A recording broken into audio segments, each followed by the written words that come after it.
Bismillahirrahmanirrahim. Assalamualaikum warahmatullahi taala wabarakatuh dan salam sejahtera. Salam hari Jumaat minggu yang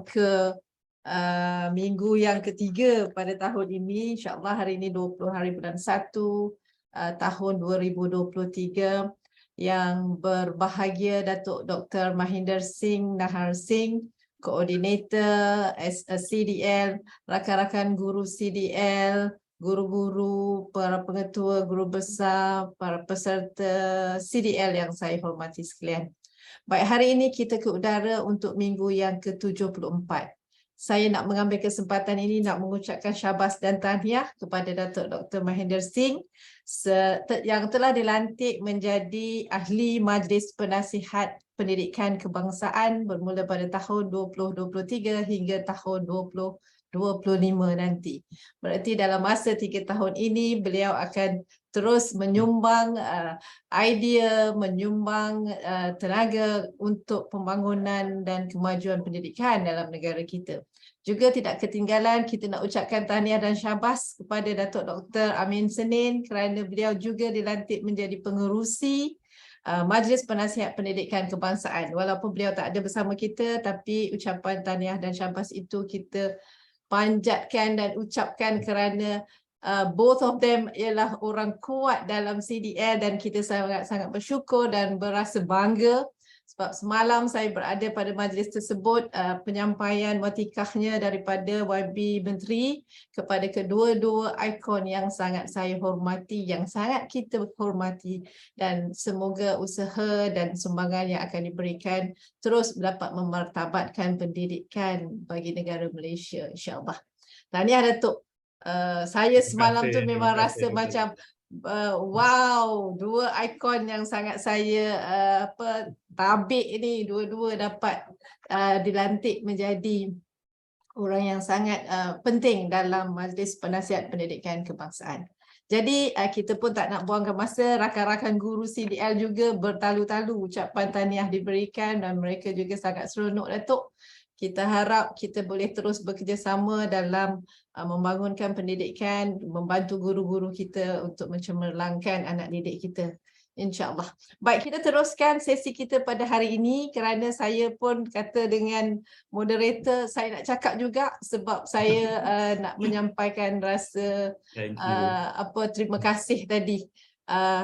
Kita teruskan sesi kita dengan sesi snippet reflect on daripada Datuk untuk hari ini dengan tajuk kepimpinan melalui teladan. Here you are, tajuknya pun memang berkena dengan cerita kita. Jadi saya rasa sangat menarik. Silakan Datuk untuk sesi pada hari ini. Silakan. Okey, terima kasih Dr. Zalina dan terima kasih kerana semua yang dilafazkan tadi, kata-kata yang merangsangkan kita sama-sama kepada semua yang terlibat dalam program ini setiap hari Jumaat. Dah banyak kali ya. Dr. Zalina pun selalu bila ada masa, I think she makes time for this. So thank you very much for all the kind words bagi perlantikan saya dan juga Datuk Dr. Amin ke Majlis Nasihat Pendidikan Kebangsaan. Ya. Saya rasa maklum balas daripada tuan-tuan dan puan-puan juga akan membawa makna lah kepada tugas-tugas kami mungkin dalam masa yang akan datang ni. So thank you very much dan juga kepada semua yang masukkan dalam chat tadi tentang ucapan tahniah tu. Thank you very much. Ya, ada orang dah mula dah beri cadangan. Ya, please feel free to suggest, Okay, so tajuk yang saya pilih hari ini ialah satu tajuk yang mungkin kita selalu dengar. Bukan satu ungkapan yang asing kepada kita, kepimpinan melalui teladan. Dan pada tahun 80-an ni, kepimpinan melalui teladan ini dimulakan oleh Tun Mahathir. Pada mulanya bila dia dilantik sebagai Perdana Menteri. Dan this concept has been there all the time, leadership by example, right? or to lead by example. Tapi saya bertanyakan soalan ni, do you want to raise morale or filter morale? Ada bezanya. Raise morale or filter morale. And I will explain this dalam slide yang akan datang nanti. So, kepimpinan melalui teladan ni adalah sangat-sangat penting kerana kita suka atau tidak suka pun. Kita sentiasa diteliti, sentiasa dalam radar semua staf kita. Kita sentiasa dalam radar semua murid kita kalau kita sebagai seorang guru, kalau seorang pemimpin, anda di radar guru dan juga masyarakat. Dan itu berlaku di mana-mana peringkat, di sekolah, di PPD, di JPN ataupun di kementerian. So you have to be very cautious. Bukan cautious, but in your best natural example. Bukan berperanan lain dalam keadaan yang berbeza. No. That is your true self. You're always being a good example. Teladan yang terbaik. Next slide, please. So, antara tugas utama pengurusan dan kepimpinan ialah pimpin melalui teladan. Apa maksudnya pimpin melalui teladan? Teladan tu apa? You, yourself. Segala yang diikhtiarkan, segala yang dilakukan, tugas-tugas dan sebagainya. Make sure it's a good example that you set. Dan jadilah role model, menjadi contoh. Daripada pakaian kita sampai ke yang lain. Saya selalu dalam ceramah atau dalam ucapan-ucapan saya kata, sampai cara seorang pemimpin atau pengurusan park kereta pun orang akan lihat. How do you do that? So remember, the character and performance among people in the workplace can never be higher or better than the behavior, standards and integrity of the management. Jangan kalau kita punya perangai, tingkah laku pengurusan atau kepimpinan tidak mencapai atau norma, tidak mencapai standard, tidak ada integriti, jangan harapkan anak buah kita akan ada tingkah laku yang terbaik. Mungkin yes, tetapi ada juga akan mengambil kesempatan. Dia kata senang aja. Bos datang lewat, so saya pun boleh datang lewat. So remember, anda boleh jadi pengarah or whatever, you have to be, you cannot take advantage of any of the rules or regulations. Termasuk penempatan masa, menghadiri kerja dan sebagainya. You do not raise morale in the school, PPD or JPN, but morale filters down from the top. Apa maksudnya? Kita tak boleh kata, saya nak bina semangat ya dalam kalangan staf saya. Bukan bina semangat. You turunkan semangat. Semangat itu datang daripada barisan pengurusan dan kepimpinan. Kalau dari atas tu tak ada semangat yang diturunkan, moral positif yang diturunkan, then mereka tidak ada contoh atau teladan yang nak dicontohi. So kita bukan nak bangunkan, nak bangkitkan semangat. Kalau kita hebat, barisan pengurusan dan kepimpinan hebat, maka moral itu akan turun secara tersendirinya ke bawah. And people are motivated. People are all, mempunyai enthusiasm nak buat yang terbaik. Kerana moral itu turun dari atas ke bawah. Bukan kita cuba nak bangunkan moral dari bawah, kalau atas itu pun dah tak betul. So, tindakan dan perkataan yang dilafazkan oleh pemimpin dan pengurus akan menetapkan landscape. Why? If you keep talking negative things, if you keep saying negative things in meetings, mesyuarat dan sebagainya, then jangan harapkan keadaan di organisasi anda akan jadi positif. Kerana sentiasa apa yang dilafazkan itu adalah negatif. So remember, if you have, kalau keluarkan yang positif, kalau sentiasa mengutamakan productivity, that is what yang akan sampai kepada semua staf kita. Next slide please. At work, the boss has an extreme influence on the thoughts, feelings, attitudes, and behaviors of staff. Kita akan, mungkin kita tak sedar ya, kadang-kadang bila jadi pemimpin kita sebut saja apa kita hendak dalam mesyuarat dan sebagainya. Dalam proses sebegitu, we can hurt people's feelings. And feelings are very important. If people have good feelings, mereka mempunyai perasaan yang positif, mereka akan beri sumbangan balik kepada organisasi dengan yang terbaik. So, cuba elakkan. Ya, kita kalau ada satu kesalahan, kesilapan yang berlaku, ada cara kita nak tegur, ada cara kita nak beritahu dan sebagainya. Now, it's not, banyak kali saya sebut, we had industrial revolution, then we had informational revolution, now it is emotional revolution. Kita kena jaga emosi di tempat kerja. Kita kena jaga emosi dalam keluarga. Kita kena jaga emosi dalam masyarakat dan community. It's the emotional revolution. It's a generasi yang berbeza. So, tindakan positif pemimpin akan menghasilkan tindakan positif staff. Tindakan negatif akan buat seseorang itu rasa sedih, takut, mood kerja hilang dan sebagainya. Different people akan react secara berbeza kepada keadaan tersebut. Ketua selalu diperhatikan di luar atau di dalam mesyuarat. Ada 30 orang duduk di depan, mereka sedang perhatikan. Kalau saya duduk, saya tahu daripada serban saya sampai ke bawah, mereka perhatikan apa yang kita buat.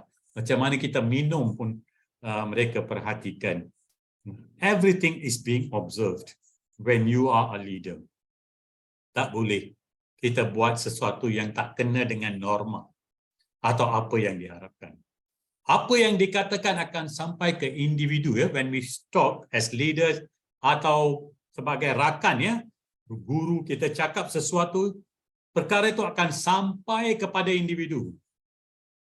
Therefore, watch what and where you say something. Kita jangan cakap pada siapa ya, I just want to share with you. Tapi dalam dunia ini sentiasa maklumat itu akan sampai. Dan kalau perkara yang disebut itu adalah negatif, maka orang akan terluka lah jiwa dia, hati dia. So try not to. Remember, ini adalah era emotional revolution. One of the best ways to lead by example, untuk memimpin melalui teladan, is to always be positive. Dalam organisasi kita, cakap secara positif, people like that and feel good self-esteem and good self-image. Kalau kita sebut yang negatif, can you imagine, mereka hilang segala semangat itu. So leadership by example is all about being very positive in what we are doing. Itu adalah perkara yang penting. Next slide, please.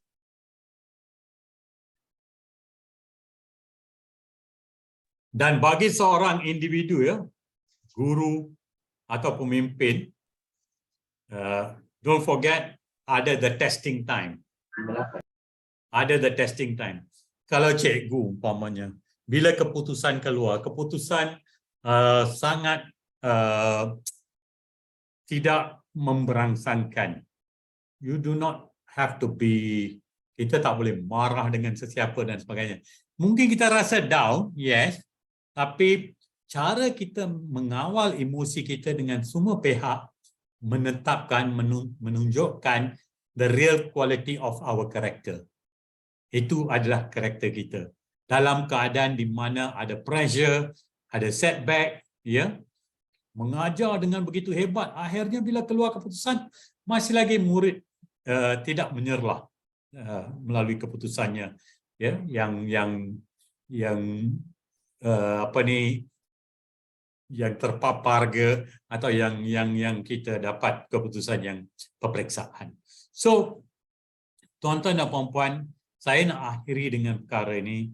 Kalau kita nak harapkan staf kita jadi efisien, efektif dan menepati masa, ini contoh je. Ada banyak perkara lain yang kita perlu mengikut dan menepati norma yang sedia ada. Maka kita sendiri perlu efisien, efektif dan menepati masa. Perkara yang sama kalau kita guru, kita nak harapkan murid kita hebat, beradab, maka kita perlu adab yang terbaik. Saya selalu kata adab ini perkataan yang sangat penting. Kalau adab kita tambah BI di depan, ia jadi biadab. So nak menjaga adab di mana jua pun, adab itu adalah sangat penting dalam apa jua yang kita lakukan. Kerana adab itulah yang akan dicontohi dan diteladani oleh orang di sekeliling kita.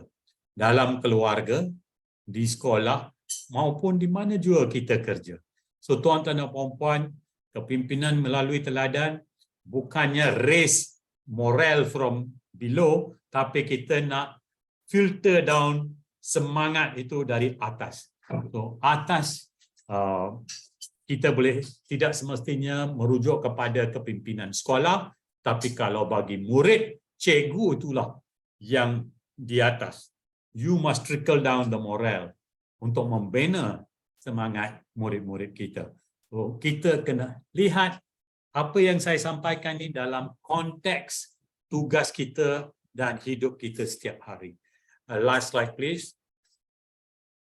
Tuan-tuan dan puan-puan, seperti biasa saya selalu akhiri apa yang saya nak sampaikan dengan ungkapan buku adalah beban latihan untuk minda, books are the training weights of the mind.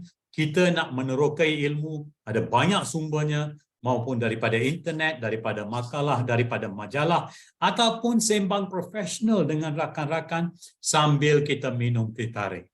So, if a child can't learn the way we teach, maybe we should teach the way they learn. So, tuan-tuan dan puan-puan, itu saja daripada saya pada hari Jumaat, 20 hari bulan Januari, dan kepada semua yang berbangsa Tionghoa, selamat tahun baru Cina, Kong Zi Fa Cai, and have a nice weekend kepada yang lain, bercuti bersama dengan keluarga, enjoy yourself. Kalau balik kampung, bawalah kereta atau kenderaan dengan selamat. Itu saja daripada saya. Okay, boleh dengar ya? Yes. Okey, terima kasih Datuk Dr. Mahendra atas snippet yang sangat bermakna di di hari Jumaat ini. Jadi dekat situlah apa kita boleh simpulkan, kita sentiasa kena bermula, kita sebagai leader, tak kira di mana sahaja kita berada, kita kena assume kita adalah a leader. Dengan bermula daripada kelas pun tak apa. Kerana pelajar kita akan tengok kita macam mana peribadi kita, bukannya hanya bagaimana kita berfikir, tapi bagaimana seorang leader tu membawa diri dia, kepribadian dia. Jadi terima kasih Dr. Mahendra atas snippet tadi. Dan saya juga dah alang-alang berjumpa bertetang mata walaupun dalam laptop sahaja. Saya juga ingin mengucapkan tahniah kepada doktor atas lantikan MPPK yang lalu tahun ini. Okey, jadi terima kasih Doktor. Jadi sebelum kita mulakan kita punya siri yang ke-74, betul ke 74 ya, yang mana setiap hari Jumaat kita akan adakan CDL, dan hari ini kita bersama dengan cikgu yang tak asing lagi, iaitu Cikgu Tuan Johaida binti Tuan Muhammad Amin. Okey, jadi next slide please. Okey, seperti biasa kita menguar-uarkan lagi apa tujuan objektif kita dalam CDL ini yang telah diasaskan oleh Datuk Dr. Amin Senin dan juga bersama Dr. Mahendra dan juga tim-tim dia. Okay, iaitu objektif pertama iaitu berkongsi ilmu dan kemahiran. Yang kedua, membangunkan kompetensi guru. Yang ketiga, meningkatkan keupayaan murid dalam menguasai ilmu, membina jalinan dan jaringan berterusan. Ini yang kita buat menjaring, dan selama ini pun kita ada dari pelbagai negeri pun join bersama bukannya daripada Malaysia sahaja, tetapi juga ada daripada Brunei, daripada Indonesia, daripada Singapura. Okay, kadang-kadang kita boleh tengok dekat dalam, mungkin ada. Jadi bolehlah say hi daripada Indonesia, hi daripada Brunei. Alright. Jadi peserta sebelum ini juga perlu mendaftar sebagai pelanggan ahli CDL. Pendaftaran adalah percuma. Kenapa peserta kena daftar? Yang tak daftar pun sebenarnya tak ada masalah ya. Tapi bila kita mendaftar, secara automatiknya apa jua CDL session akan dia punya ulangan tu atau rakaman tu akan terus masuk dalam email kita. Senang kita nak cari nanti tajuk-tajuk yang kita dah terlepas. Jadi peserta akan mendapat jemputan melalui email, dan juga selama 1 jam setengah, iaitu daripada pukul 3 hingga pukul 4:30 petang setiap Jumaat. Kita akan adakan sesi ini secara hands-on dan sijil disediakan menerusi pautan yang akan diberi di akhir sesi nanti. Jadi cikgu kekal setia bersama kita. Okay, next slide please. Okey, jadi ini adalah cikgu comel kita pada hari ini. Okey, yang saya terangkan sedikitlah latar belakang dia, iaitu Cikgu Tuan Johaida binti Tuan Muhammad Amin, ataupun kita panggilan mesra dia Cikgu Ju. Okey, antara sumbangan beliau seorang guru kanan sains matematik daripada SMK Seri Titiwangsa dan telah mengajar selama 20 tahun. Okay, bermula 2002 mengajar subjek kimia dan sains. Okay, sumbangan terkini dia adalah dia merupakan guru pakar CDL, juga merupakan artis ataupun guru personality didik TV KPM and TV7, dan juga dia merupakan jurulatih utama dan cikgu boleh baca banyak sangat sumbangan sampai tak terbaca. Okay, antara yang menariknya dia juga merupakan peserta program Duta Guru Petronas Kohort 3. Okay, beliau pencapaian terkini dia adalah guru paling kreatif didik TV KPM. Bukan saja guru didik TV tapi mendapat anugerah guru paling kreatif. Jadi saya persilakan Cikgu Ju untuk meneruskan sesi pada hari ini. Dipersilakan. Okey, baiklah. Boleh dengar ke suara saya? Boleh. Okey, boleh. Okey, Assalamualaikum dan salam sejahtera. Okey, terima kasih kepada Cikgu Mimi sebagai moderator kita pada hari ini. Dan juga saya pun ucapkan selamat datang kepada semua peserta.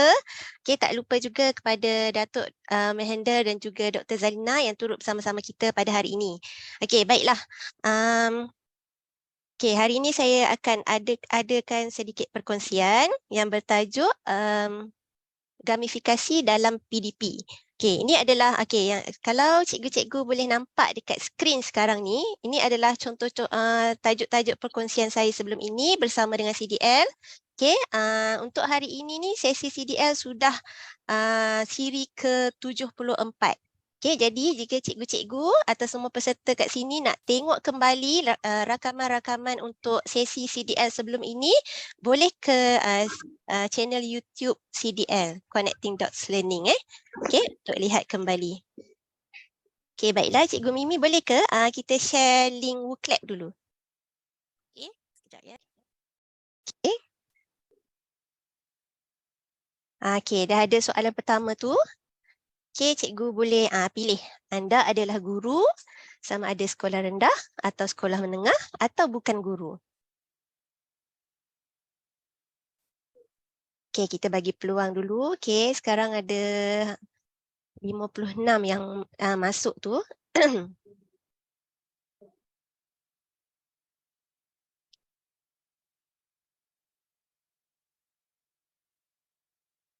Okey, nampaknya guru sekolah rendah, sekolah menengah lebih kurang sama ramai ni kan?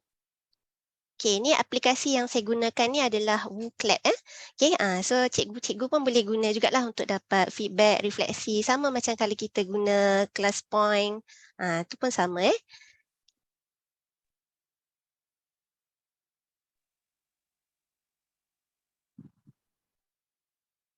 Okey, ada 34 orang guru sekolah menengah, 35, 36, ada 11 orang bukan guru, lebih kurang 28 orang cikgu sekolah rendah.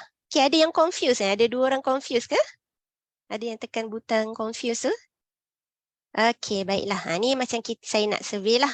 Okey, siapa audien untuk hari ini? Okey. Soalan yang kedua. Okey, anda mengajar subjek? Okey, boleh nyatakan?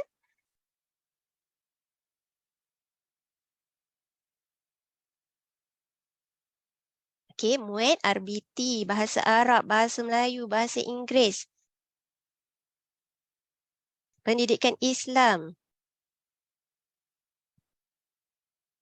Macam-macam lah ni, macam-macam subjek ada kan? Okey, tak nampak. Kita tengok result grade. Okey, Ed Maths, Sains, Geo, Pendidikan Khas. Tiada mengajar sebab bukan guru. Okey, tak apa. Okey, Welding, Arabiah. Okey. Pendidikan Khas, Korean, Bahasa Korea. Okey. music. Okay. Prinsip account. Okay. So kita tengok next soalan. Okay. Cikgu jangan annotate screen Okay. Nyatakan apa yang anda faham tentang gamifikasi. Ni bukan dah subjek dah. Okay, ni soalan seterusnya. Okay, soalan ketiga. Okay, sebelum kita mulalah sharing ni kan, perkongsian santai ni di hari cuti ni, apa yang cikgu faham tentang gamifikasi bila cikgu dengar? Okay, ada yang cakap bermain sambil belajar. Okay, permainan dalam PDP. Okay, guna komputer menyeronokkan sebagai hiburan. Mind and fun, edu game. Bermain sambil enjoy. Permainan. Okay, so bila sebut gamifikasi je memang keywords dia ni ramai yang tulis kat sini ialah bermain dan permainan. Okay, bermain sambil belajar, bermain dalam kelas. Okay, bermain sambil enjoy. Okay, lagi. Okay, macam-macam jawapan ni. Sebagai hiburan dalam belajar. Okay, nampaknya memang secara generalnya semua dah tahulah tentang kalau game ni, kalau gamifikasinya maksudnya bermain kan. Okay. Okay, sekarang kita kembali ke slide. Cikgu boleh nampak slide dan boleh dengar suara saya kan? Okay. Boleh. Okay, boleh Maaf kalau saya ada batuk sikit. Okay, ini tajuk kita, gamifikasi dalam PDP, satu solusi. Okay. Okay, a teacher affects eternity. He can never tell where his influence stop. Ini Henry Adams. Maksudnya guru ni sebenarnya dia memang akan memberi kesan kepada hidup anak murid dia tu dan dia tak tahu sebenarnya sampai bila dan di mana akan berhenti. Maksudnya kita ni perlulah upgrade diri kita, ajar yang betul, betulkan yang biasa, biasakan yang betul sebab kesannya ataupun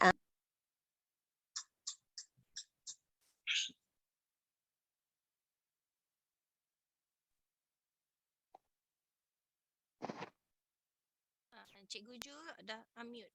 Oh, unmute Termute tadi. Termute tadi. Okay, sorry. Ni dah boleh dengar Boleh. Okay. So, sorry Okay, so sekarang ni antara isi kandungannya saya akan sentuh sedikit lah tentang SKPMG2 Standard 4. Gamifikasi dalam PDP, lebih banyak kepada gambar-gambar, sharing. Okay, aras inquiry, integrasi teknologi, refleksi murid dan juga mesej untuk dibawa pulang. Okay, ni antara isi kandungan lah. Okay, yang pertama kita tengok dulu SKPMG2 Standard 4 ni. Okay, Standard Quality Pendidikan Malaysia Gelombang 2. Okay, Standard 4 ialah pembelajaran dan pemudahcaraan. Kalau cikgu perhati kat sini guru, yang merah ni guru berperanan sebagai pemudahcara dalam PDP. Okay, pemudahcara dalam PDP yang berkesan untuk memperkembangkan potensi murid secara menyeluruh dan pencapaian murid pada tahap optimum secara berterusan. Ada 6 aspek. Kan, kalau cikgu-cikgu di sekolah pun kan biasanya kalau pencerapan penilaian pun kita akan guna borang ni. Dan borang ni sebenarnya bukan untuk pencerapan saja. Memang kita gunakan untuk diri kita sendiri untuk cek setakat mana kita melaksanakanlah tugas kita tu dengan betul. Okay, dia ada 5G dan 1M kat sini. Maksudnya 5 adalah tindakan guru dan 1 tindakan murid M tu. Okay, guru sebagai perancang, guru sebagai pengawal, guru sebagai pembimbing, guru sebagai pendorong minda dan emosi murid, guru sebagai penilai dan murid tugas dia adalah sebagai pembelajar aktif. Okay, kalau kita tengok kan warna-warna yang saya gunakan dalam tulisan tadi berbeza kan. Okay, tu memang dalam buku pun warna dia berbeza. Merah tu bermaksud subjek, perkara ataupun orang. Kalau kita tengok balik kan merah tu guru. So tu kita lah. Okay, orang. Okay, ungu tu tindakan. Okay, tindakan mandatori Hijau kualiti dan biru adalah impact. Okey, kalau tengok ungu, tindakan guru ialah sebagai perancang, pengawal, pembimbing, pendorong, penilai dan murid sebagai pembelajar aktif. Okey, jadi maksudnya sebenarnya perkara ni memang dia pentinglah dalam kita dalam tugasan kita sebagai guru. Okey, yang kita perlu rujuk selalu. Okay, bukan sebagai pentadbir nak mencerap je. Okay, sebagai kita sendiri pun kita kena gunakan borang ini ya. Okay, so isu sebenarnya, okay, ini isu yang saya hadapi, saya tak sure lah cikgu hadapi atau tidak. Okay, I know you are as excited as I am about today's lesson. Pernah tak cikgu alami situasi ni? Kadang-kadang kita rasa syok sendiri je mengajar murid tidur lah kan. Okay? Pernah tak rasa? Boleh jawab kat ruangan chat tu?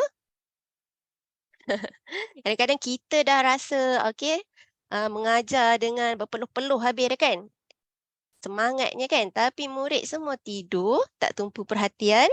Okay, ni sebenarnya isu lah kan. Murid menguap, murid dah mata merah dah.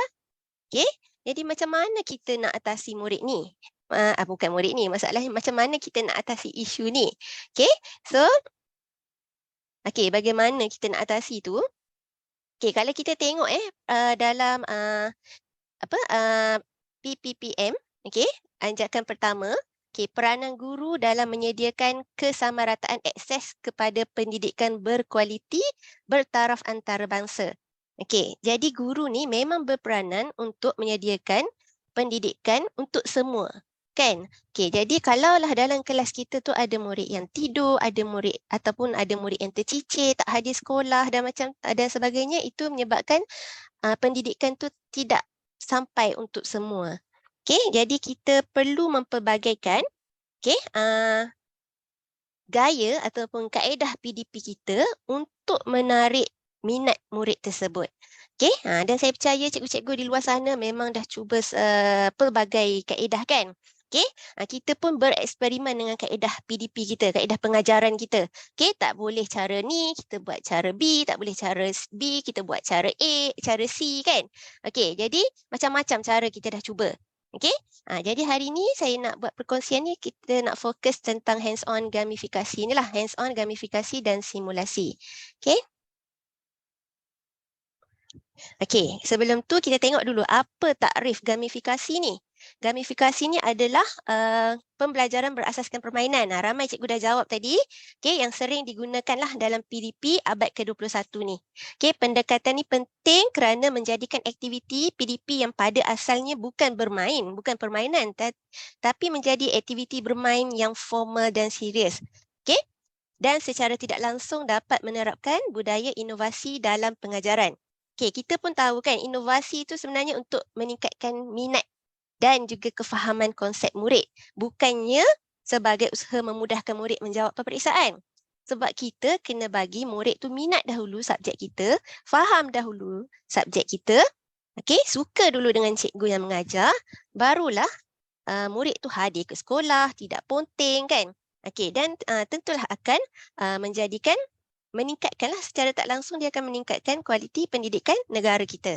Okay, so gamifikasi juga boleh digunakan sebagai pilihan atau pelengkap kepada kaedah pengajaran untuk mencapai matlamat pengajaran atau pendidikan. Okay, saya pun masa saya buat master dulu pun saya ada buat mini thesis pun berkait dengan tajuk gamifikasi ni dalam kimia saya buat masa tu. Okay, dan pada tahun lepas juga saya ada buat pembentangan untuk perkongsian amalan terbaik untuk program Duta Guru Petronas. Okay, saya dan juga rakan saya, Cikgu Nur Faizah. Kami ni berlainan sekolah.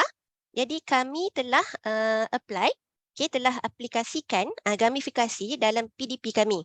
Okay, contohnya, saya aplikasikan dalam subjek kimia dan sains dengan murid saya, manakala Cikgu Nur Faizah ni aplikasikan dengan murid dia untuk subjek matematik dan juga kimia. Okey, jadi ternyata memang respon murid tu memang mereka sukalah kan, mereka suka, dan maksudnya sebenarnya gamifikasi ni dia bukannya untuk subjek STEM sahaja, dan sebenarnya dia boleh pun untuk diaplikasikan untuk semua subjek lain. Okey. Okey, ni contoh-contoh gambar semasa simposium lah. Semasa pembentangan amalan terbaik PDP di simposium program Duta Guru Yayasan Petronas tahun lepas. Okey, ni antara perkongsian lah. Okey, kita tengok ya. Okey, ni yang aktiviti yang saya lakukan bersama murid di dalam kelas. Okey, saya mengajar subjek kimia dan juga sains. Ni untuk subjek kimia. Okey, murid kita nak bagi murid mudah membina formula kimia daripada formula ion. Okey, saya menggunakan blok-blok permainan ni. Okey. Blok-blok permainan tu dia telah dilabelkan sebagai formula-formula lah. Formula cation dan juga anion, dan dari situ murid akan buatlah formula kimia.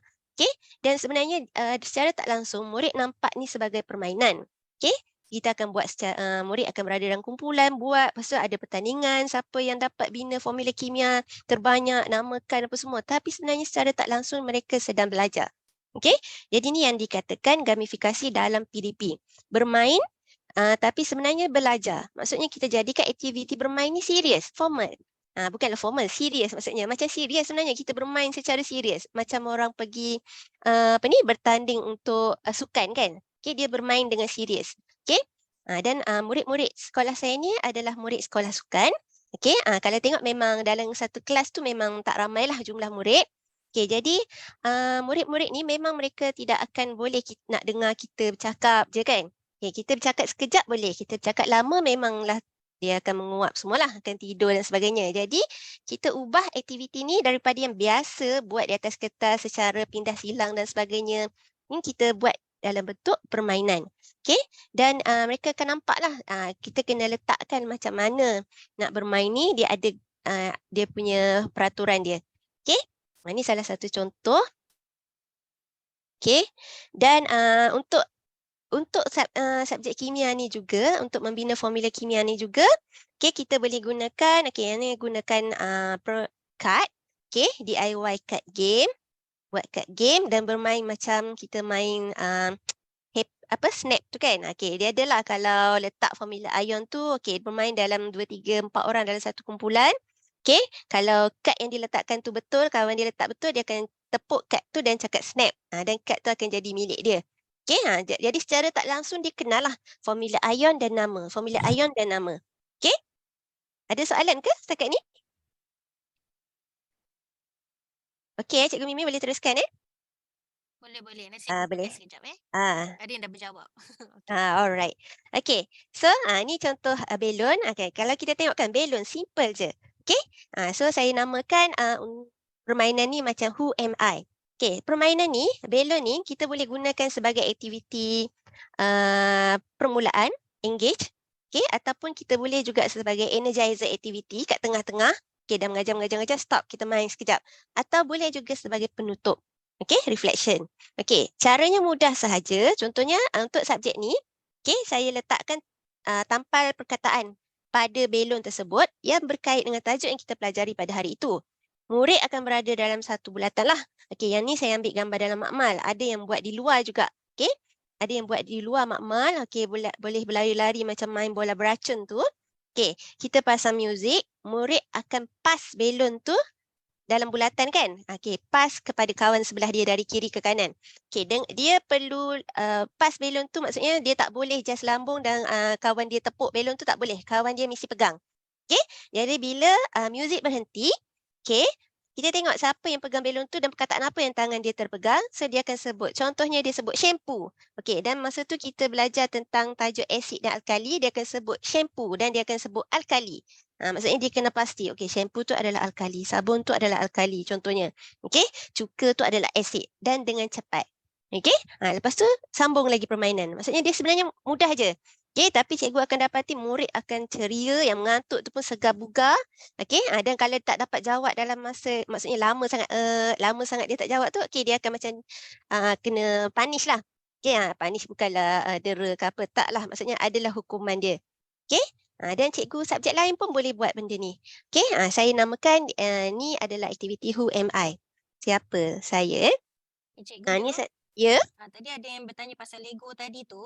Dia kata Lego tu satu grup satu ataupun macam mana? Okey, Lego tu satu grup satu. Satu set Lego untuk semua atau satu grup satu lah? Satu grup satu. Maksudnya dalam satu set tu saya beli file macam, tak bawa. File macam briefcase tu kan, yang plastik tu. Okay, kita muatkan satu set, ada formula cation dengan anion. So setiap kumpulan dapat satu lah. Okey, jadi biasanya saya akan bagi setiap kumpulan tu satu tu dan bagi masa untuk dia 20 minit contohnya. Dia buat formula kimia, dia tulis dekat kertas tu kalau tengok tadi kan. Lepas tu dekat memo pad tu dan dia tampal. Ni. Dan dia namakan. Kemudian habis masa 20 minit semua kumpulan tu akan tampal kat depan manila card dia dan kita akan buat peer punya penilaian. Okey, maksudnya rakan dia pergi nilai betul tak apa semua. Tanda-tanda right semua tu dan kita tengoklah grup mana yang paling banyak buat, paling banyak betul, tu dikira pemenang. Kalau beli Lego tu beli yang murah-murah je lah, jangan beli Lego je nama Lego kan. Tapi dia kena sama size lah. Ni file dia, tak ada gambar file. Ni file dia yang biru ni. Okey, biru ke merah ke. File tu yang plastik tu. Okey, letak dalam beg tu satu. Okey, yang ni pula untuk aktiviti subjek sains. Belajar resapan tapi kita guna, kita bagilah bunga. Okey, murid macam ni, bunga ni sama sebab saya dah print. Okey, dah murid potong dan saya bagi kebebasan untuk murid tu mewarna lah. Okey, jadi dia akan warna. Ada yang warna guna pensel kayu, ada yang guna krayon, ada yang guna magic. Kemudian dia kena lipat setiap kelopak bunga tu. Okey, ada yang akan lipat secara alternate, ada yang akan lipat secara berturutan. Kemudian bunga ni dia akan letak dalam piring yang mengandungi air. Okey, air tu akan meresap dalam kertas tu dan kelopak bunga tu akan terbuka satu persatu. That's why dia panggil blooming flowers. Tapi ada faktor yang mempengaruhi kalau cara murid tu lipat. Okey, color apa yang murid tu guna? Krayon ke, magic pen ke, ataupun warna pensel ke, semua tu mempengaruhi yang mana cepat terbuka. Okey, ni sebenarnya dia faktor resapan. Tapi kita buat aktiviti ni dulu. Okey, kita buat dulu baru kita terang. Okey, kenapa boleh terbuka kelopak bunga? Ataupun ada murid yang lipat tu memang dia lipat lipat ketat sangat tu kan. So tak terbuka bunga dia, tak kembang. Okey, ni aktiviti lah. Antara contoh aktiviti. Kalau cikgu tak nak print bunga sama saiz apa semua ni pun boleh, cikgu boleh bagi kebebasan untuk murid lukis sendiri bunga. Nanti cikgu boleh tengok, nanti murid-murid boleh tengok perbandingan lah masa. Sebab ada yang akan lukis bunga yang dia punya kelopak tu panjang, ada yang kelopak tu besar kan. Okey, jadi lagi banyaklah pemboleh ubahnya tu kan. Okey, dari segi masa bunga tu berkembang dan sebagainya pun berbeza. Okey. Ini contoh untuk aktiviti resapan. Okey, yang ni pula adalah menstrual cycle bracelet. Saya namakan menggunakan manik-manik. Okey, untuk sains tingkatan 1 dia ada bab 4 tu ialah tajuk pembiakan. Dan dalam salah satu subtopik dia ialah kitar head. Jadi dalam kitar head ni dia ada 4 fasa. Okey, jadi murid tak ingat fasa kan, ada fasa head, fasa pemulihan, fasa subuh, fasa prahead. Jadi kita gunakan manik-manik ni dan kita gunakan tali tu, benang tu boleh beli dekat kedai-kedai aksesori bunga dan sebagainya. Yang macam kita nak buat rantai tu dia memang orang panggil stretchable. Okey, dan gunalah warna-warna manik yang berlainan. Contoh saya pun ada kat sini. Okey, kita buatlah. Kalau fasa head tu memang tengah period kan. So merah. Okey. Contohnya setiap satu tu mewakililah satu hari sebab kitar head ni adalah 28 hari. Jadi kita akan gunakan 28 manik ni. Okey, ni buat aktiviti ni di dalam kelas. Okey, boleh guna kalau buat manik kecil ke manik besar ke kan. Okey. Dan selain menstrual cycle bracelet ni kita boleh yang ni menstrual cycle plate. Okey, buat menggunakan kertas warna, okey, ataupun buat menggunakan pinggan kertas. Okey, ni contoh sains tingkatan 1. Okey, mereka buat secara individu. Okey, buat secara bukan. Ni secara berpasangan, berdua-berdua. Aktiviti ni dalam kelas. Okey. Okey, ini pula adalah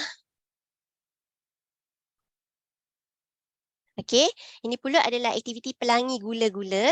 Okey, saya namakanlah ni. Okey, pelangi gula-gula sebab nanti nampak warna-warna tu kan. Dalam kimia pun ada belajar tentang campuran dan sebatian, kromatografi dan sebagainya. Dalam sains tingkatan 1 pun ada. Jadi, kita boleh tahu pewarna dalam makanan tu masih boleh dipisahkan warna dia menggunakan kaedah kromatografi. Okey, selain daripada eksperimen kromatografi biasa yang menggunakan kertas turas, alkohol, magic pen pewarna tu, kita juga boleh buat menggunakan makanan.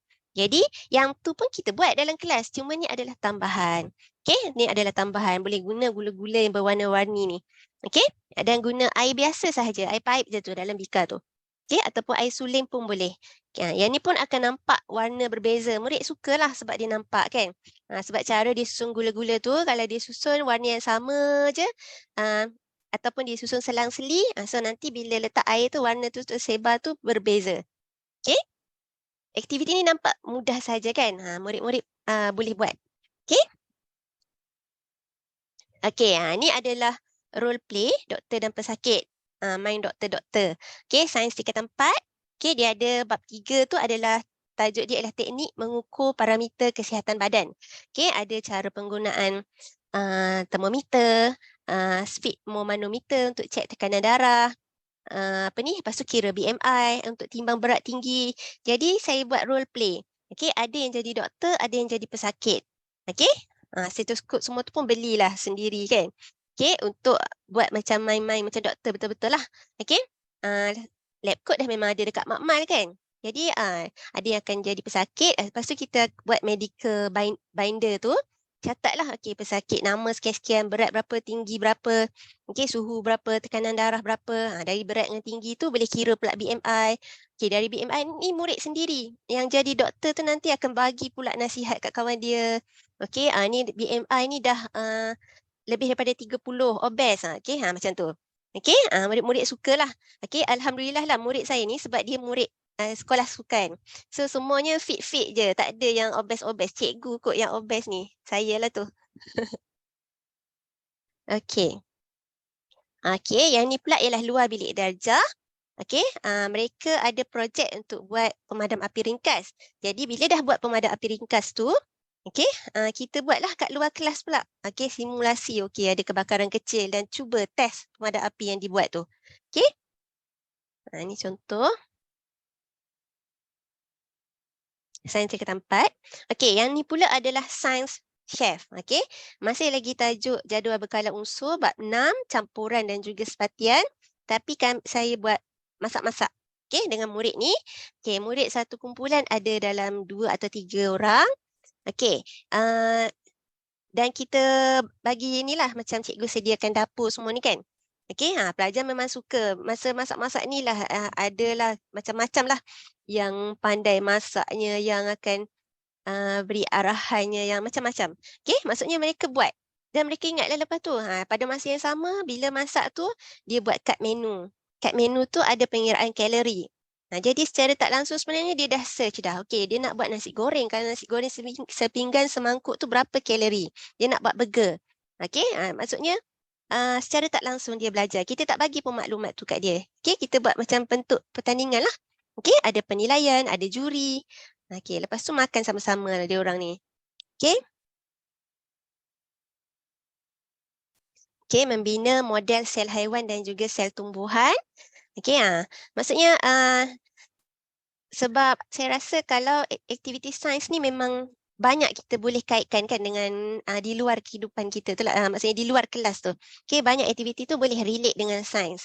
Kadang-kadang bila cikgu tanya, okey, kat rumah awak ada asid tak? Okey, tak ada, semua tak ada. Semua pelajar cakap tak ada, cikgu tak ada. Sebenarnya kita ada kan? Okay, so kita belajar sebenarnya, okey, sebenarnya ada bahan berasid di rumah awak, ada bahan beralkali dan dinamakan. Okey, untuk topik asid dan alkali tu boleh bawa, okey, apa yang awak nak uji. Bahan yang ada kat rumah awak tu yang awak nak uji pH dia, boleh bawa ke sekolah.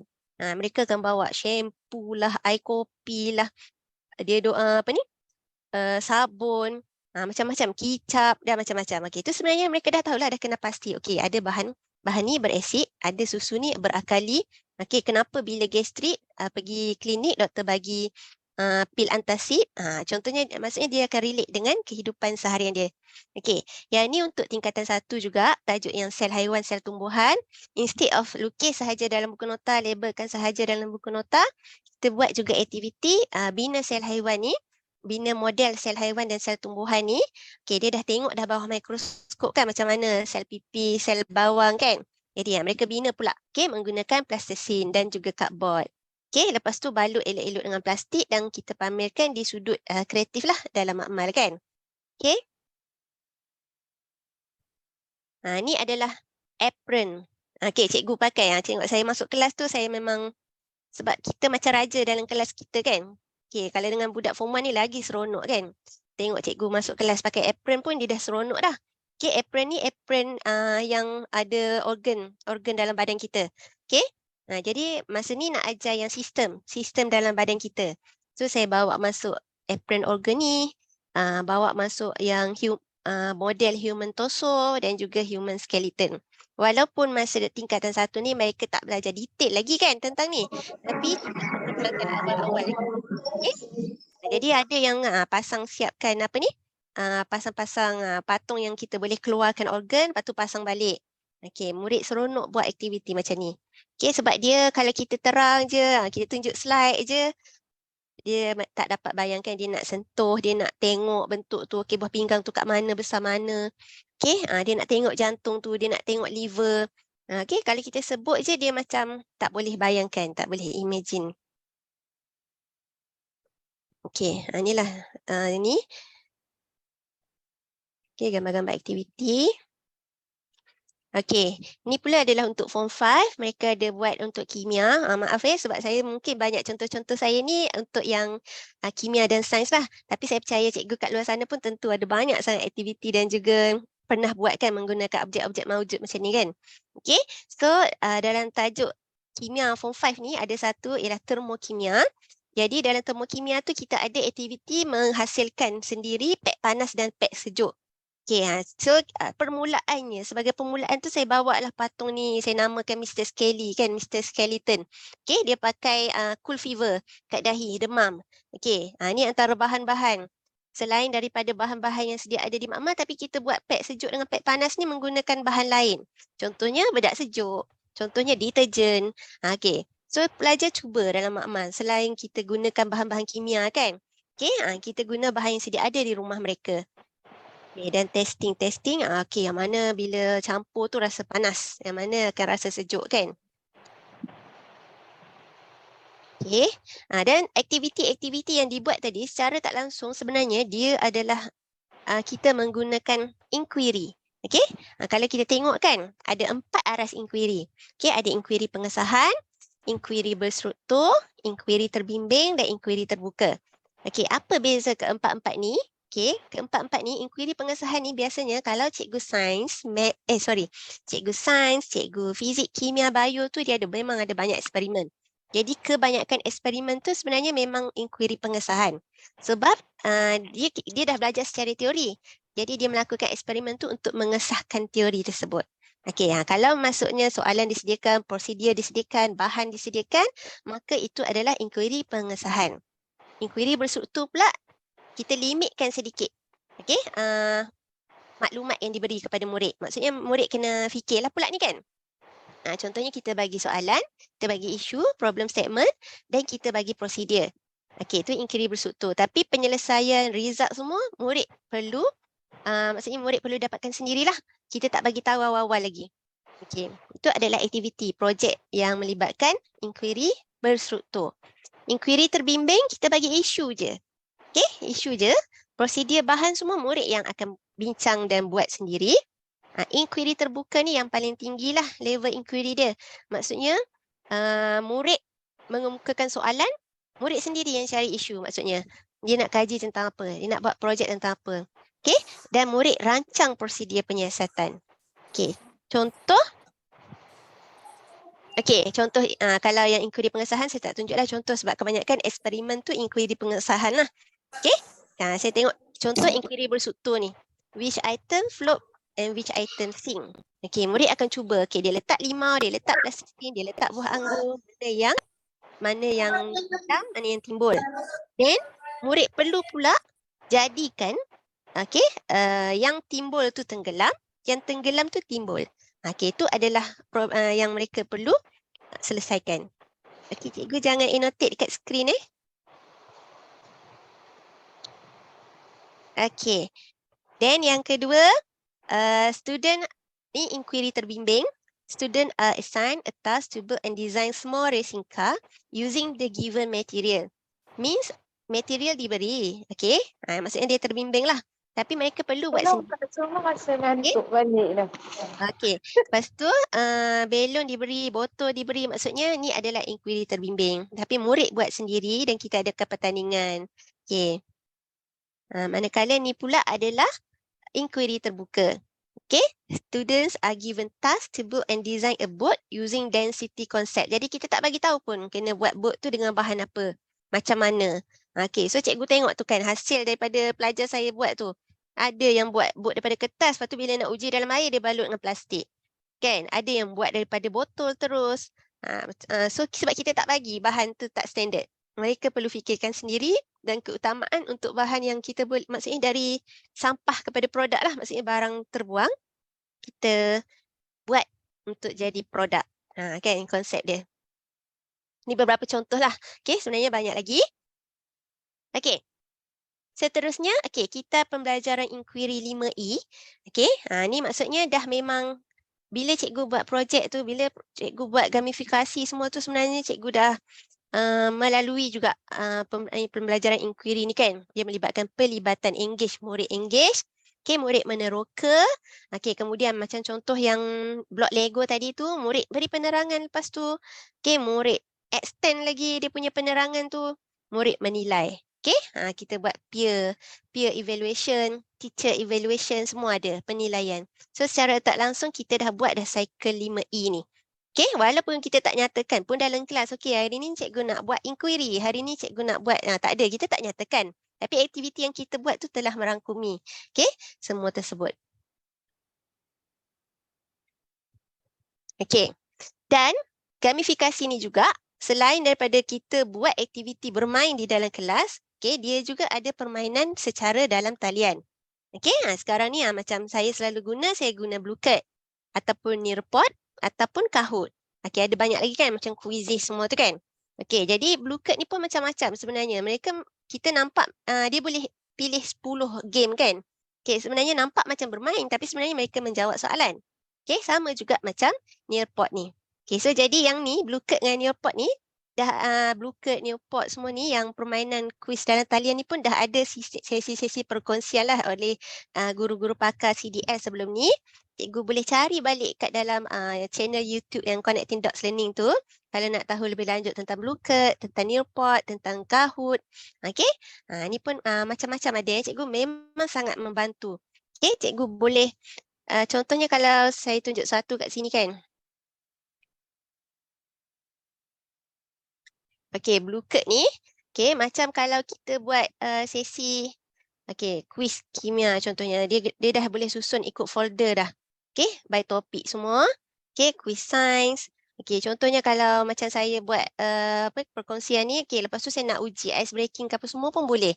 Okay, dan dia boleh assign, okay, ataupun main live. Okay, nak main live participation pun boleh.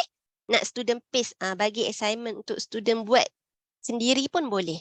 Okay, dan cikgu pun boleh cari ni, dekat Discover ni cikgu boleh cari yang Bluecard set-set sedia ada yang dikongsikan oleh cikgu-cikgu lain. Dan kita pun boleh guna juga. Okay, dan dia ada macam-macam lah permainan cikgu. Kalau cikgu tengok yang ni saya pilih satu ni. Okay, kalau saya pilih host ni, dia akan ada game apa yang kita boleh guna. Ni, select a game mode ni kan, nak main ni, okay. Dia boleh pilih pula nak main game lomba kereta ke, masak ke. Okay, dia boleh pilih lagi. Okay, so memang menarik dan membantulah. Okay, dan selepas setiap game tu, dia ada, kita boleh tengok kesimpulan. Okay, kesimpulan murid yang jawab salah apa semua kan. Berapa orang apa semua, maksudnya dia ada rumusan tu kan. Jadi kita boleh tengok balik. Okay, ni contoh yang Bluecard lah.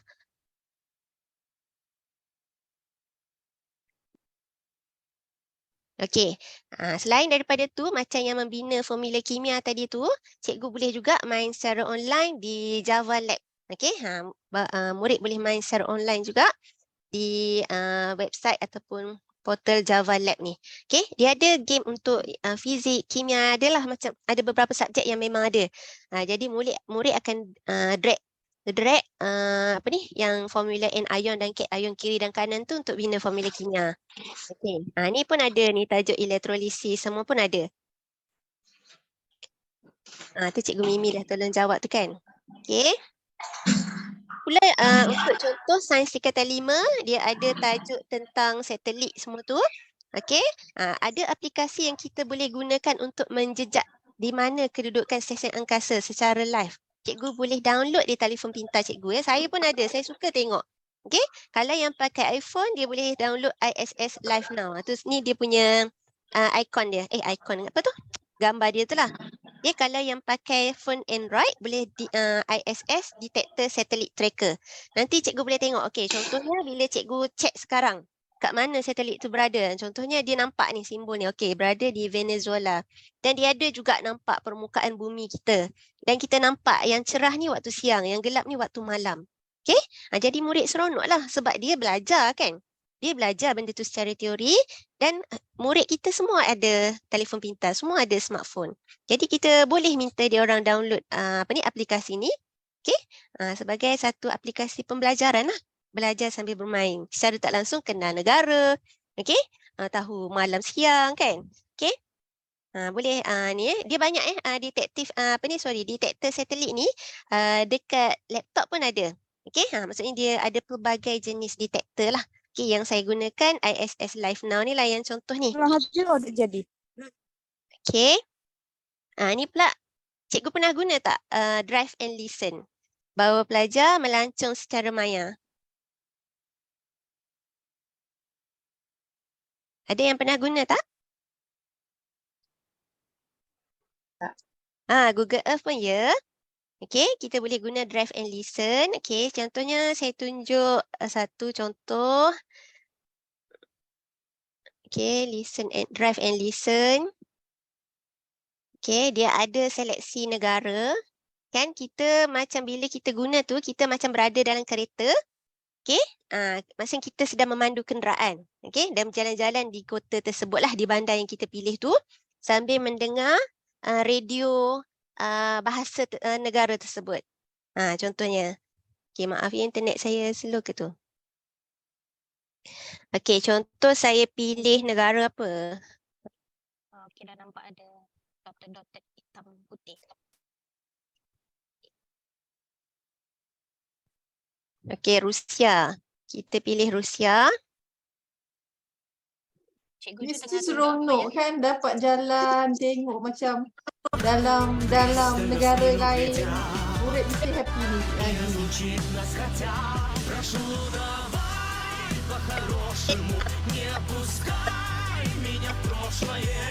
Tengah radio negara tersebut.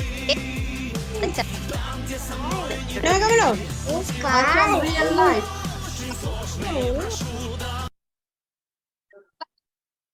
lain sangkut Ya. Ya.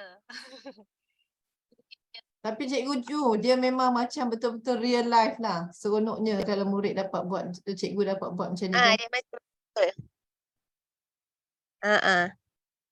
Okey, so tu contohlah, nanti cikgu boleh explore sendiri. Boleh dengar ke suara saya? Boleh. Boleh kan?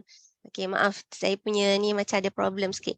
Okey, selain daripada Drive and Listen tadi, cikgu ada yang sebut apa dah tadi? Google Earth kan? Dan juga cikgu boleh guna juga Padlet Map. Okey, contohnya cikgu sebelum masuk kelas tu, ni saya banyak guna masa PDPR. Okey, contohnya kan sebelum mula kelas saya ada pesan dah murid-murid, okey awak search satu menu makanan yang awak suka. Tak kisahlah dari negara mana. Okey, dia dah search dah siap-siap, dia dah save dah dalam handphone ataupun laptop dia. Jadi bila masuk saya bagi link Padlet Maps ni. Okey, bila bagi link Padlet Maps ni, dia akan contohnya dia pilih makanan tersebut Turki, dia akan terus je tag dia tu di Turki dan masukkan upload gambar tu. Contohnya ada yang pilih Malaysia, dia pilih negeri Kelantan, dia letak nasi kerabu. Jadi semua gambar tu yang muncul ni, yang merah-merah, hijau semua ni, maksudnya ada orang dah tag lah. Okey, UK. Lepas tu bila kita klik kat situ tu, dia keluarlah gambar apa. Okey, ni maksudnya bermain lah, starter activity in classroom. Okey, to engage. Ni adalah satu konsep gamifikasi. Gamifikasi ni kadang-kadang dia tak perlu lama pun. Okay, nak bermain tu dia sekejap dia selang-seli macam tu kan. Sepanjang PDP kita tu. Okay, ni pun dalam Nearpod dia ada VR. Macam tadi kan saya guna Nearpod untuk game. Dalam Nearpod tu pun cikgu boleh buat slide untuk mengajar. Dan cikgu boleh buat juga permainan guna VR ni. Dia pun boleh pilih negara juga. Macam ni saya pilih Santorini, Greece. Okay, dan kita boleh rotate sebab VR kan. So boleh tengok laut, boleh pusing 360 lah. 360. Okay, cikgu boleh explore Nearpod tu. Okay, dan dalam Nearpod tu juga kita boleh guna whiteboard. Okay, untuk budak jawab kan secara digital ink. Museum-museum zoo pun sekarang dah ada juga kan yang boleh melawat secara maya kan. Okay, so sebenarnya tak ada masalah dah kita nak buat aktiviti gamification, starter activity dalam kelas dan sebagainya. Okay, ni bawa masuk VR dalam kelas, gunakan mixed reality. Okay, macam-macam lah aktiviti sebab dalam kelas kan biasanya cikgu kan masing-masing dah ada gadget sendiri. Okay, dah ada LCD projector, ada macam-macam gadget kan. Okay. Okay, ni pula contoh yang pelajar buat.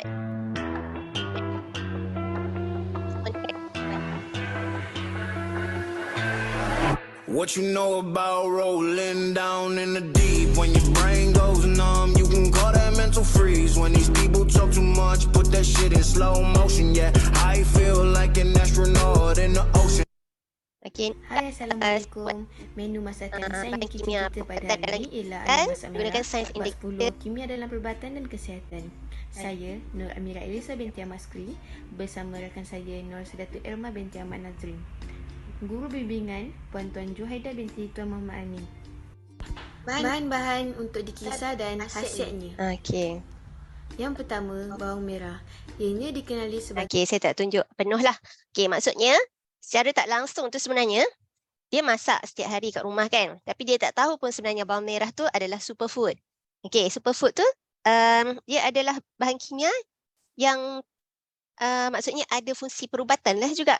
Kan, sebab dia membantu sistem penghadaman dan anti penuaan. Okay, banyak lagi lah bahan yang digunakan, halia, apa khasiat dia, apa semua. Ni adalah ubat-ubatan tradisional kan. Sebab dalam sains pun ada belajar ubat moden, ubat tradisional, dalam kimia pun ada belajar. Tapi saya ubah sikit, maksudnya saya bagi tugasan kepada mereka ni ialah memasak, masakan. Okey, masakan dia. Dan dia buat video. Hai, Assalamualaikum. Okey, ni contoh bila kita buat aktiviti dalam kelas tu kita ada guna timer ataupun kita guna spinning name selector. Ni antara yang saya biasa gunalah. Sebab kadang-kadang bila kita tanya, okey siapa nak jawab soalan ni? Okey, semua tak angkat tangan kan. Jadi kita dah masukkan nama. Jadi kita spin je. Mereka pun tertunggu-tunggu ni nama siapa naik kan. Ada yang nak tolong spin dan macam-macam. Nanti bersorak-sorak dalam kelas tu memang akan riuh lah. Okey, spinning name selector. Kalau kita buat aktiviti berkumpulan, nak panggil pembentang, boleh pilih wheel of name. Boleh pilih kumpulan 1, kumpulan 2, kumpulan 3. Okey, lepas tu dia ada timer juga. Timer ni pun boleh pilih. Ni online online timer ni pun free je cikgu. Jadi masa buat aktiviti tu cikgu tayang je timer ni dekat projector. Masa ada yang roket, ada yang lupa lari, macam-macam timer dia pun. Okey, ni antara refleksi murid lah. Okey, adakah anda suka apabila guru kreatif dalam kelas? Okey, memang ni respon 55 respon, memang 100% cakap iyalah. Okey, mereka suka aktiviti dalam kelas. Okey, ni abaikanlah dia punya ejaan tu ya. Okey, ni saya suka cara cikgu ajar sains. Sains pun salah je tu. Cikgu umpama bintang di langit yang bersinar dan saya berharap cikgu boleh mengajar saya lagi sampai saya form 5. Saya harap cikgu jangan pindah sehingga saya habis sekolah. Jika cikgu pindah, saya di sekolah ibarat tak ada orang dalam hidup saya. Okey. Okey, saya paling suka cikgu ajar tajuk cahaya dan optik. Okey, cahaya dan optik ni sebab banyak kita boleh buat kan. Kaleidoskop lah, wayang kulit lah, macam-macam aktiviti dalam kelas, sukalah kan. Okey, ni pun biasanya kan bila murid tulis macam ni pun kita boleh refer dia dekat cikgu, boleh cakap kat cikgu BM juga. Okey, nanti cikgu BM tu akan dekatilah dia kan dari segi ejaan semua kan. Okey, tapi bila murid boleh tulis macam ni, kita pun rasa terharu jugalah kan. Okey. Makin bersemangatlah nak mengajar ni.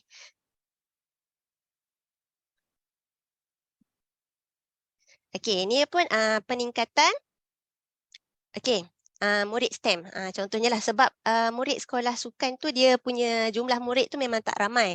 Dan sekolah yang macam aliran sains tulen tu hanya satu kelas je lah. Okey, hanya satu kelas.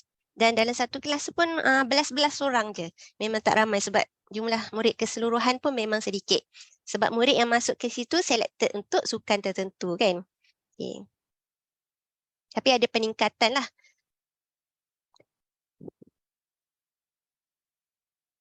Okey, ni contoh AID feedback model. Okey, ni contoh yang saya share ni cikgu boleh guna juga. Okey, AID ni stand for action, impact and desire behavior. Contohnya ni adalah model untuk kita dapat feedback. Okey, model yang kita boleh gunakan untuk kita dapat feedback daripada orang lain tentang apa aktiviti yang kita buat lah. Okey, action tu kita nak emphasize is on their actions. Okey, lepas tu impact dia tu, impact of course ada, kadang-kadang ada positif, ada negatif. Jadi dari situ kita dapat tahu, okey, boleh tak kita jalankan aktiviti ni dalam kelas kan? Okey, so kita boleh tambah baik lah. Okey, macam kaedah cuba jaya lah. Bila kita cuba, kadang-kadang dalam kelas ni kita boleh buat aktiviti tu, dalam kelas lain tak sesuai pula. Macam saya kongsi ni, mungkin dia sesuai, aktiviti ni sesuai untuk murid saya, tapi mungkin tak sesuai untuk murid cikgu. Tapi cikgu ni dia sendiri tahu apa yang lebih sesuai untuk murid dia. Cuma kita cuba je, kita perbagaikan. Nanti cikgu akan dapat tahu lah, okey, yang mana lebih sesuai kan. Okey, desire behavior tu, remember the purpose of feedback is to enhance performance and to motivate. Kita nak bagi murid tu minat, okey, nak meningkatkan minat murid, kefahaman murid, okey. Murid seronok belajar lah. Okay, bukannya kita nak banding-banding, okay, kau dah buat aktiviti macam-macam dalam kelas tapi student punya performance macam tu juga. Tak sebenarnya. Sebab murid ni bila kita buat aktiviti, dia buat aktiviti, dia yang lebih banyak involve, okay, dia akan lebih ingat. Okay, dia akan lebih ingat. Sampai bila dia duk sebut juga benda tu sebab dia ingat. Kita tak boleh nak harapkan semua murid tu akan jadi saintis, kan? Tak. Okay? Dia bukannya akan semua akan jadi saintis tapi dia ingat apa yang dia belajar tu dan dia boleh aplikasikanlah dalam kehidupan seharian dia. Okey, ni antara mesej untuk dibawa pulang. Okey, design dengan memahami, menghayati dan mengamalkan SKPMG2 standard 4 ni, PDP akan jadi lebih bermakna lah. Okey, gamifikasi ni bukan wajib sebenarnya kan, dia adalah pilihan, okey, dan pelengkap ataupun solusi kepada kaedah pengajaran untuk mencapai matlamat pengajaran. Kadang-kadang kita nak tarik minat murid, nak bagi murid fokus tu pun dah jadi satu benda yang stres kan. Nak suruh dia diam sekejap ke, dengar sekejap ke, ataupun tu pun dah jadi stres. Tapi ada kadang-kadang murid tu berlari-lari ke makmal contohnya, berlari-lari ke kelas cikgu-cikgu tertentu. Ada yang dia lari daripada kelas tu, contohnya dia ponting kelas pula. Ada yang dia berlari ke arah kelas tersebut, ada yang dia lari dari kelas tersebut. Okay, jadi kita nak yang mana kan? Okay, jadi satu lagi kita boleh gunakan model AID ni untuk dapat maklum balas. Okay, keberkesanan aktiviti. Lepas tu kita sendirilah pendidik ni kita memang perlu rajinlah belajar untuk meningkatkan profesionalisme diri kita. Okay, Cikgu Mimi boleh share link Padlet tu? Okey, sekejap ya. Okay.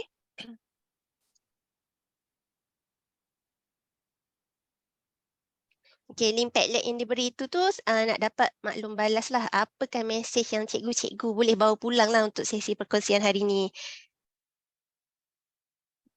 Adakah cikgu rasa perkongsian saya hari ni bagus ataupun tidak, ataupun sama je cikgu dah alami, dah lalui dah semua tu, ataupun ada ilmu baru yang cikgu dah belajar hari ni. Cikgu boleh share kat situ ya. Ada butang tambah tu. Kalau boleh tulislah nama cikgu, tulis nama my doktor tu kan. Doktor kan. Murid seronok tau dapat termometer. Kan dia kena kenal termometer kan. Saya bawa lah ke kelas pelbagai jenis termometer, infrared, termometer telinga, termometer yang yang dulu punya letak bawah ketiak semua tu kan. Okey. Dia ada sekarang ni alat-alat pun yang ada yang digital, ada analog, so kita perkenalkan semua. Cikgu boleh tulis sekali nama siapa ke, dari sekolah mana, subjek apa cikgu ajar, apa yang cikgu dah buat dalam kelas. Sebelum ni pun boleh share juga kat situ. So kita boleh sama-sama kan guna dalam kelas kita pula. Saya pun banyak belajar daripada rakan-rakan juga, rakan-rakan guru.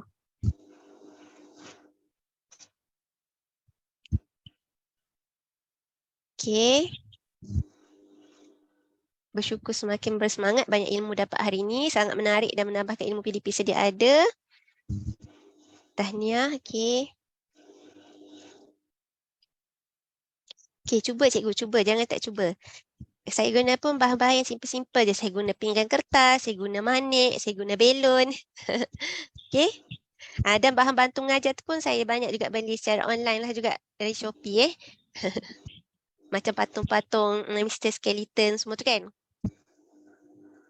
Yang organ, apron organ semua tu.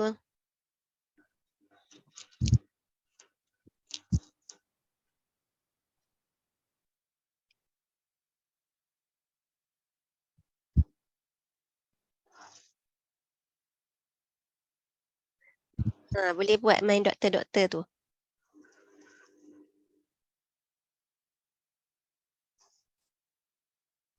Okey,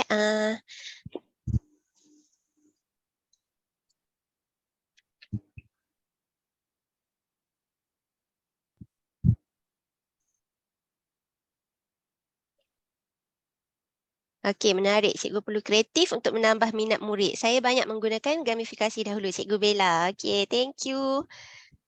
Okey, mungkin ada yang cikgu nak share apa ni? Secara ni pun boleh nak buka audio tu. Pengalaman dia.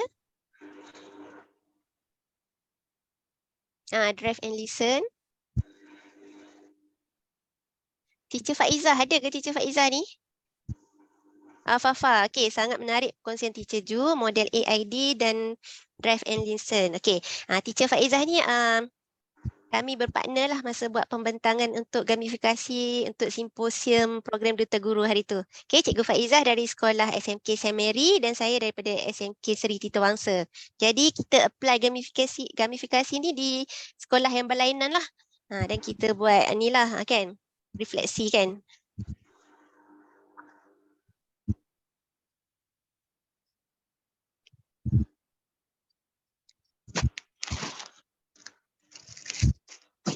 Okay. Okay, Cikgu Mimi boleh share link Wooclap tu sekali lagi? Lab ke Padlet? Wooclap. Wooclap okey. Okey, terima kasih Cikgu. Okey, English. Saya suka buat game dalam kelas untuk ajar English. Best sebab dapat tahu lagi banyak apps macam Drive and Listen. Sebelum ni saya selalu guna VR Neopod je. Okey, betul Cikgu. Cikgu boleh guna Drive and Listen tu. Cikgu boleh guna juga Padlet Maps tu. Okey, untuk buat bawa pelajar melancong tu kan.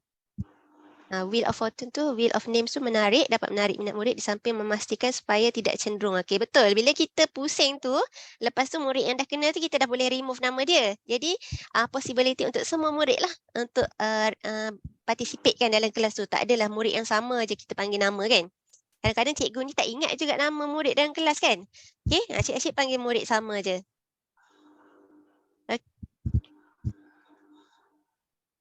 Cikgu Mimi ada share link Wooclap. Sekali lagi saya nak minta cikgu isi bahagian. Okey, bukan yang ni, sekejap. Adakah anda merasakan sesi perkongsian hari ini bermanfaat, ya atau tidak?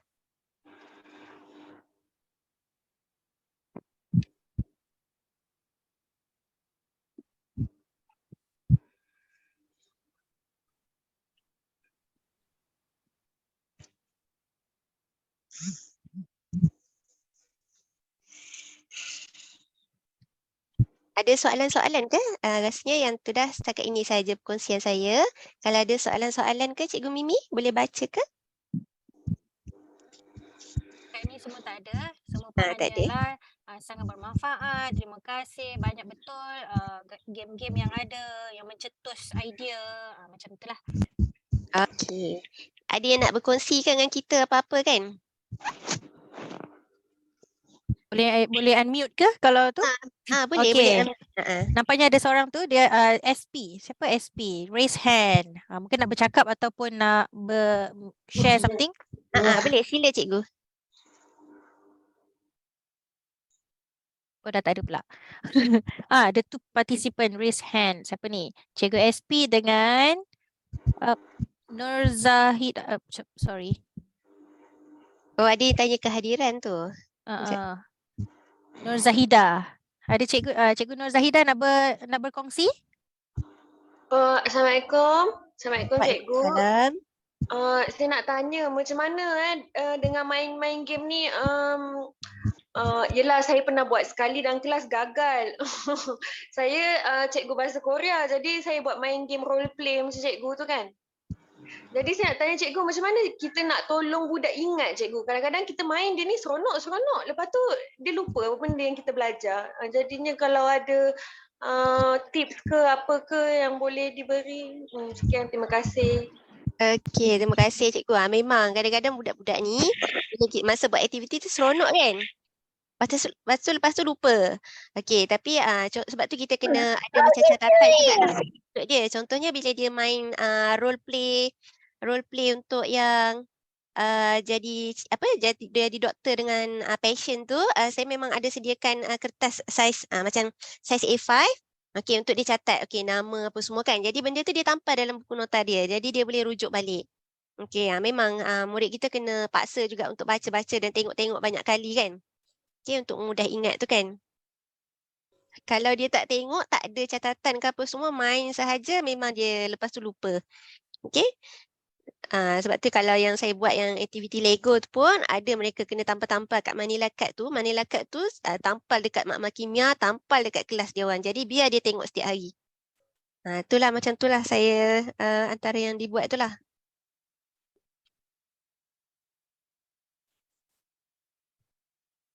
Menarik tu cikgu ajar bahasa Korea tu.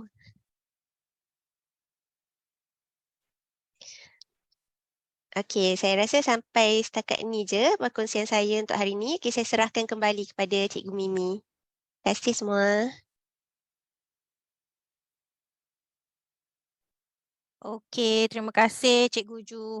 Bak kata saya nampak kat situ bertubi-tubi game yang dapat diorang tangkap pada hari ini yang mana boleh diguna pakai untuk subjek-subjek yang lain. Okey, jadi memang sangat terima kasih dan kita pun nampaknya full house hari ini. Tadi dah capai 500 lebih 500 tak boleh lebih daripada tu. Saya rasa ada lagi dekat waiting list. Okey, dan kita punya ni pun dah di live juga dekat YouTube. Jadi cikgu pun bolehlah lepas ni mana tertinggal games-games yang menarik dekat awal-awal tadi tu bolehlah tengok semula. Okey. Terima kasih Cikgu Ju. Antara yang take notes yang kita dapat tadi yang mana saya sangat teruja kerana kebanyakan kita rasa apa form. Maksudnya menengah atas ni kena fokus buat latih tubi, kena fokus mengajar, kena betul-betul kena serius sebab pelajar-pelajar dia dah macam dah besar, dia kata tak boleh main-main dah. Kan? Tapi Cikgu Ju dah membuktikan bahawa mereka juga dapat bermain sambil belajar. Okay? Sebab kita bukannya hanya nak kenangan belajar apa yang stres-stres tu kan, tapi dia akan ingat Cikgu Ju tu sampai bila-bila, yang mana sampai dapat surat cinta tadi kan. Sangat seronok lah, tahniah kalau Cikgu Ju kata murid berlari tu, kalau saya melompat-lompat terus nak pergi bengkel makmal Cikgu Ju. Okay, dan antara dia saya juga baru tahu, selama ni saya ingatkan inquiry tu hanya ada satu konsep sahaja, rupanya sampai ada dua inquiry terbimbing dan inquiry terbuka. Walaupun kedua-dua tu dalam teknik inquiry, tapi rupanya kita boleh pecahkan lagi sama ada kita membimbing ataupun kita biar je dia buat tu terbuka. Okay, itulah antaranya. Dan apa yang saya kata saya dapat juga tadi, yang mana setiap kali kita buat game, kita jangan biarkan mereka terkapai-kapai dekat situ je, sebab nanti kan mereka akan ingatkan main game habis apa benda lepas ni macam tu. Jadi macam Cikgu Ju kata tadi, sediakan handouts atau take notes, macam take out notes, ataupun kita bagi juga hujung tu apa sebenarnya yang diorang main hari ni, kena bertulis juga kan, kena letak juga kat dalam notebook ke apa ke, supaya diorang tahu, oh bila dia buka balik, oh ni lah game kita main hari tu, oh ni sebenarnya rasional dia kan. Jadi bermain sambil belajar, pastikan dia masih di pasak yang sepatutnya lah. Dan tadi saya pun tengok ada satu soalan tu, berapa lama Cikgu Ju ambil untuk satu-satu game, dan Cikgu Nur nak jawab dulu ke atau Cikgu Ju boleh jawab sikit kot? Okey. Kalau yang apa ni biasa blok Lego tu 20 minit. 20 minit macam tu lah. 20 minit tu dah siap dia dah ni. Lepas tu sesi untuk bentang lah. Bentang question and A, peer evaluation. Okey, so maksudnya kalau dalam sejam tu memang bukannya sepanjang sejam tu bermain je, tapi kita Bukan. bahagikan kan, bahagikan berapa minit, kita yang mengontrol, kita yang kontrol masa tu. Okey, kalau Cikgu Ju ada cara dia guna timer semua, kalau saya guna aiskrim loceng tu. Loceng aiskrim. Loceng-loceng aiskrim. Tu pun Kan, boleh juga. Semua ada kat Gamal. betul, Yes. sebab bagi saya itu lagi Ah, efisien. Kalau kita sebut dah, budak tak nak dengar kan, bila bunyi loceng tu Ya. kling, kling, Ataupun kling. kan Mimi kita boleh guna yang simbol tangan semua tu kan? Ingat tak? Kan, Simbol kita angkat tangan, kita tu budak bila nampak, budak budak akan senyum, nampak dan kan? dia orang pun akan macam like dominos kan, semua pun angkat tangan macam tu.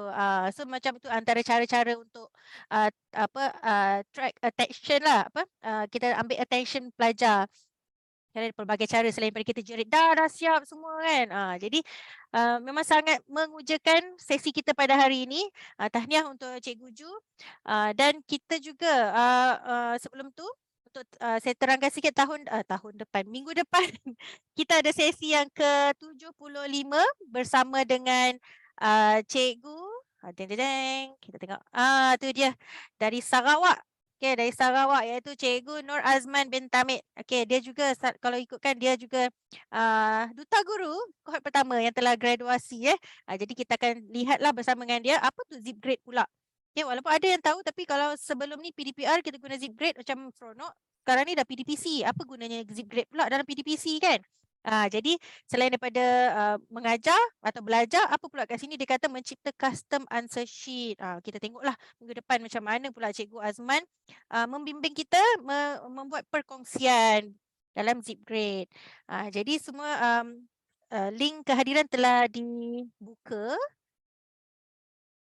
Okey, dah ada kan? Jadi bolehlah cikgu masuk daftar dan tahun ni dah tahun 2023 dah dapatlah juga ESPLG untuk tahun ini. Tahniah cikgu.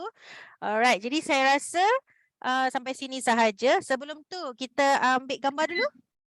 Okey, jom kita buka gambar sebelum bercuti Chinese New Year. Dah ada yang dah pakai baju Cheongsam ke Songfu. Betul ke saya sebut? Kan, Songfu. So kita meraihkan dia. Kita punya background pun macam seronok kan. Background saya warna merah. Sangat ong. Okey, jom cikgu kita buka sikit gambar. Okey, so sementara kita nak ambil gambar ni, harap cikgu jangan type apa-apa dekat komen. Sebab bila cikgu type komen, nanti cikgu yang kat bawah-bawah tak nampak muka dia. Komen tu naik-naik kan. Jadi kita stop sekejap komen. Okey. Kita stop sekejap komen. Jangan type apa-apa dekat ruangan chat. Okey, nampak semua muka excited nak cuti dah.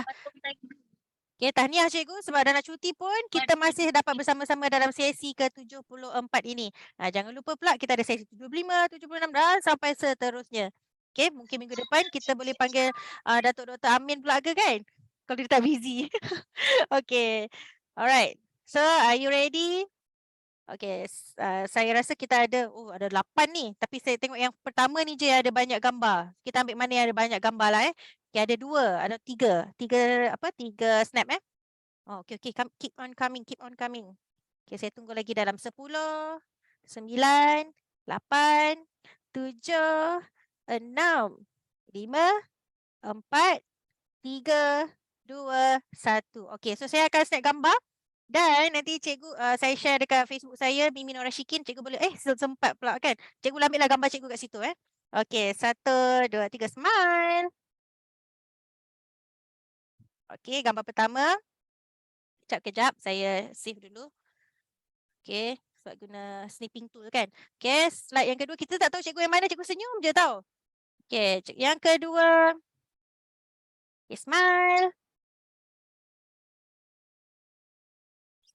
Okay, so 2 sahaja yang ada banyak gambar dekat situ. Yang lain semua macam malu-malu nak tunjuk gambar. Tapi saya ambil jugalah satu lagi. Last one. Okay, smile. Okay, jadi sampai di sini sahaja perkongsian kita pada hari ini. Ada yang belum tu link kehadiran ke? Tu. Belum. Ada. Link kehadiran. Tak lagi tu? Okey dah. Alright. So sampai sini sahaja. Mungkin Dr. Zalina ada nak buat sedikit kesimpulan ke atau mandat mandat Baik, saya ucapkan jutaan terima kasih kepada Cikgu Tuan Johaida atas perkongsian sangat menarik, dan saya kira guru-guru kita pada hari ini maksimum kapasiti yang ada. Alhamdulillah, dan kita harap setiap minggu kita dapat penyertaan yang sedemikian kerana guru-guru kita memerlukan penambahan ilmu, peningkatan kapasiti, building dan sebagainya. Jadi tuan-tuan dan puan-puan, saya ucapkan terima kasih atas penyertaan pada hari ini dan kita harapkan pada minggu-minggu yang seterusnya kita akan ke udara dengan lebih banyak lagi tajuk dan perkongsian yang menarik dan sebenarnya boleh diguna pakai dalam usaha kita mengajar dalam PDP kita nanti. Terima kasih juga kepada Cikgu Mimi yang menjadi koordinator kita pada hari ini, rakan-rakan guru CDL yang bersama-sama dengan kita. Saya nampak ada beberapa orang dan saya harap cikgu-cikgu semua boleh menyebar luaskan lagi sesi perkongsian pada setiap hari Jumaat ini kepada semua rakan, kepada anak murid pun tak apa, kepada ibu bapa pun tak apa kalau dia orang nak belajar sama-sama tengok. Ya, dan ilmu itu tidak pernah akan merugikan kalau kita bersama-sama mengikutinya. Terima kasih sekali lagi kepada Cikgu Tuan Johaida, kepada Cikgu Mimi, kepada semua guru CDL, kepada tuan-tuan dan puan-puan, rakan-rakan peserta dari Semenanjung Malaysia dan juga dari Indonesia. Kita jumpa lagi pada minggu depan, insya-Allah. Selamat menyambut Tahun Baharu Cina pada rakan-rakan yang berbahasa Tionghoa, Kong Hee Fat Chai. Dan yang lain, siapa-siapa yang balik ke kampung, drive safe dan selamat bercuti di hujung minggu ini. Sekian, Assalamualaikum. Bye. Waalaikumsalam warahmatullahi wabarakatuh. Bye-bye.